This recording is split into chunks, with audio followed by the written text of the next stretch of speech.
এটা কোরআনুল কারীমের ফয়সালা। কাজেই আপনি শুধু স্বামী হিসাবে স্ত্রীর কাছ থেকে অধিকার পাবেন, হক পাবেন, বিষয়টা এরকম না। বরঞ্চ আপনার স্ত্রীও আপনি স্বামী হিসেবে আপনার পক্ষ থেকে ওনারও কিছু প্রাপ্য অধিকার বা হক আছে। কথা বলেন ঠিক কিনা? তাহলে আপনি স্বামী হিসেবে যদি স্ত্রীর অধিকার যথাযথভাবে পান, আর আপনার স্ত্রী হিসেবে আপনার অধিকারগুলো যদি যথাযথভাবে পাই, তাহলে ওই সংসার, ওই পরিবার, এটা নিছক একটা পরিবার থাকবে না, এটা একটা জান্নাতের টুকরা হয়ে যাবে, এটা একটা জান্নাতের বাগান হয়ে যাবে। জোরে বলুন সুবহানাল্লাহ। কিন্তু আজ আমাদের পরিবারে, আমাদের সমাজে, আমাদের রাষ্ট্রে বা সার্বিক পরিস্থিতি বিবেচনা করলে যেটা আমরা লক্ষ্য করছি, সেটা হচ্ছে আমাদের পরিবারগুলো এক একটা জাহান্নামের টুকরায় পরিণত হয়েছে। কথা বলেন ঠিক কিনা?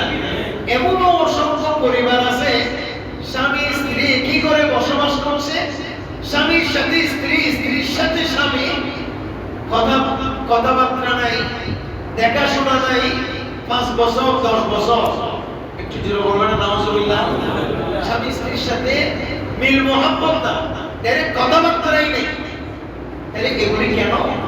এগুলি হচ্ছে স্বামী জানে না স্ত্রীর অধিকার কি, স্ত্রী জানে না স্বামীর অধিকার কি, স্বামী জানে না স্ত্রীর উপর তার কি কি হক আছে, স্ত্রী জানে না স্বামীর উপরে তার কি কি হক আছে।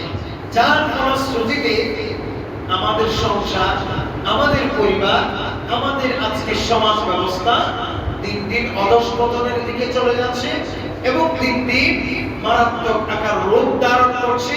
দিন দিন আমাদের সমাজে তালাক কিংবা ডিভোর্সের সংখ্যা ক্রমান্বয়ে বেড়ে চলছে। কথা বলেন ঠিক কিনা?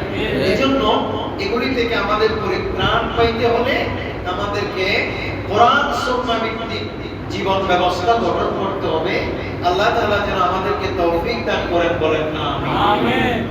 প্রিয় হাজিরিন, আজ আমরা এরকম কোরআন হাদিস থেকে স্টাডি করে উল্লেখযোগ্য 6টি অধিকারের কথা আমরা বলবো, যেগুলি স্ত্রীর স্বামীদের কাছ থেকে পাবে। কয়টি অধিকার বললাম? 6টি। সেখানের মধ্যে 1 নম্বর যে অধিকার, সেটা হচ্ছে মুহারানার অধিকার। কথা বলে কিসের অধিকার? মুহারানা। এখানে কি এমন কেউ আছেন বিবাহিত পুরুষ, বিবাহিত স্বামী, যে মুহারানা ছাড়া বিবাহ করছে? বলেন, এরকম কেউ আছে? এই মুহারানা